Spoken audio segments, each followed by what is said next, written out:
Hello students, आज हम देखेंगे वैलेंसी किसी एलिमेंट का क्या होता है, हमें कैसे फाइंड आउट करना चाहिए वैलेंसी बहुत इजी वे में, ताकि हमें समझ में आ जाए और एग्जामिनेशन में उसे अच्छा से लिख सके। क्योंकि ये कॉमन क्वेश्चन है, ये हर एग्जामिनेशन में आता है, वाइवा हो आई मीन ओरल हो या आपका रिटन एग्जामिनेशन हो, उसमें ये क्वेश्चन हमेशा आता है कि वैलेंसी होता क्या है। पहली बात ये है कि इससे पहले हमें मालूम है कि वैलेंस इलेक्ट्रॉन क्या होता है। तो वैलेंस इलेक्ट्रॉन किसी भी एलिमेंट का क्या होता है, हमें पता है किसी एटम में बहुत सारे सेल्स होते हैं, के एल एम एन, ये सारे के सारे सेल होते हैं। यहाँ पर देखो, के सेल हो गया, एल सेल, एम सेल हो गया, है ना। तो ये के सेल में जो मैक्सिमम नंबर ऑफ इलेक्ट्रॉन्स जो प्रेजेंट होते हैं वो कितने होते हैं? दो होते हैं, 2n² के फॉर्मूले से। दूसरे सेल में कितने होते हैं? 8 होते हैं, 2 इंटू टू ऑफ टू का होल क्यूब जो होता है, two into two of square होता है, 2 टू 4, 4 टू 8 होता है। तो हम देख रहे हैं यहां पर कि अगर हमने सोडियम ले लिया और सोडियम का एटॉमिक नंबर, ये बहुत इंपॉर्टेंट है, किसी भी एलिमेंट का एटॉमिक नंबर फाइंड आउट करना है या फिर उसका इलेक्ट्रॉनिक कन्फिगरेशन निकालना है या फिर उसका वैलेंसी निकालना है, हमें उसका एटॉमिक नंबर पता होना चाहिए। सोडियम का एटॉमिक नंबर कितना होता है? 11 होता है। पहले शेल में कितने इलेक्ट्रॉन्स आएंगे स्टूडेंट्स? 2, दूसरे में 8 और थर्ड में कितना बच गया? 1। यानी ये आउटर मोस्ट सेल है, यानी ये वैलेंशियल सेल है।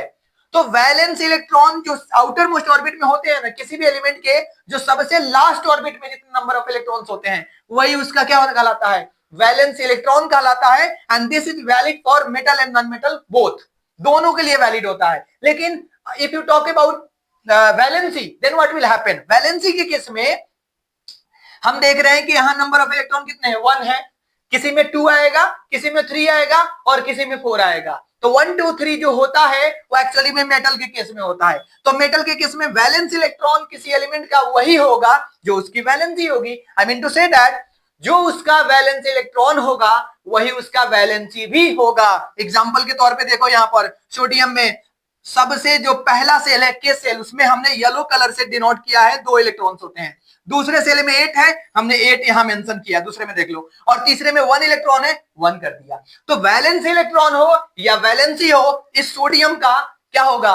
1 होगा। लेकिन अगर हम बात करते हैं नॉन मेटल की, तो नॉन मेटल में हम देख रहे हैं कि क्लोरीन का एटॉमिक नंबर कितना होता है? तो 17 होता है स्टूडेंट्स। हमने 17 को भी यहां कन्फिगरेट करना चाहा, 2, 8, 7 होगा। फर्स्ट ऑर्बिट में कितने इलेक्ट्रॉन्स? 2, सेकेंड ऑर्बिट में 8 और थर्ड में 7 इलेक्ट्रॉन्स होते हैं। हमने यहां पर रिप्रेजेंटेशन भी किया हुआ है, के सेल में 2 इलेक्ट्रॉन्स होते हैं, हमने यहां पर डिनोट किया, ये न्यूक्लियस है, उसकी बात नहीं कर रहे हैं। दूसरे सेल में हमने 8 किया और तीसरे में हमने 7 कर दिया। लेकिन आउटर मोस्ट ऑर्बिट में यहां पर कितने इलेक्ट्रॉन थे? 7 है। इसको 8 से माइनस करना पड़ेगा। That's why I have mention here for non metal case 8 minus valence electron. तो क्लोरीन का वैलेंस इलेक्ट्रॉन कितना है? 7 है। और क्लोरीन क्या होता है? नॉन मेटल होता है। दैट्स व्हाई हमने इसको माइनस किया है, 8 माइनस 7 यानी 1। यानी 8 से माइनस करने पर, यानी जब भी आउटर मोस्ट सेल में नंबर ऑफ इलेक्ट्रॉन 5, 6, 7, 8 आ जाए, तो उसको 8 से माइनस करने पर हमें उसका वैलेंसी मिल जाता है। ये तरीका होता है और ये एग्जामिनेशन में सबसे ज्यादा आता है। इसका रोल क्या है? हम क्यों पढ़ते हैं?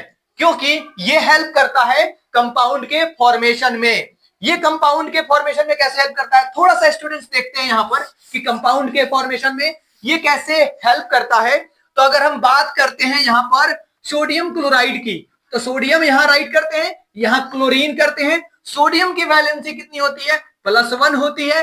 क्लोरीन की वैलेंसी -1, क्योंकि एक माइनस है ना, 7 है, 8 होना चाहिए लेकिन एक कम है, -1 हमने ले लिया। क्रॉस मल्टीप्लीकेशन हमने किया एंड फाइनली सोडियम को 1 से करोगे सोडियम और क्लोरीन को 1 से करोगे क्लोरीन। एक चीज और है यहां पर, सोडियम क्लोराइड यहां पर हमको मेंशन करना है। तो ये किसका फॉर्मूला होता है?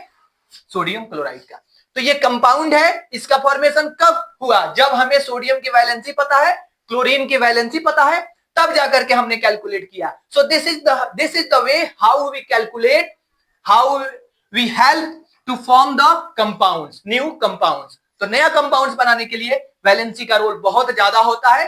Without valency we can not do.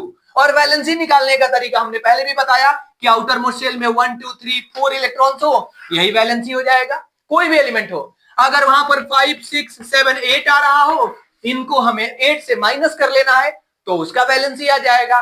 और वैलेंस इलेक्ट्रॉन तो हमें पता ही है कि आउटर मोस्ट शेल में यानी वैलेंशियल शेल में जितने नंबर ऑफ इलेक्ट्रॉन्स होते हैं वही उसका वैलेंस इलेक्ट्रॉन होता है। तो स्टूडेंट्स, आई होप कि आपको ये अच्छा लगा होगा। अगर आपको ये वीडियो पसंद है तो कमेंट सेक्शन में अपना जो भी सजेशन है वो लिखिए, क्वेश्चन है तो क्वेश्चन लिखिए, है ना, और इसे सब्सक्राइब करें और इसे शेयर भी करें। Okay students, thank you.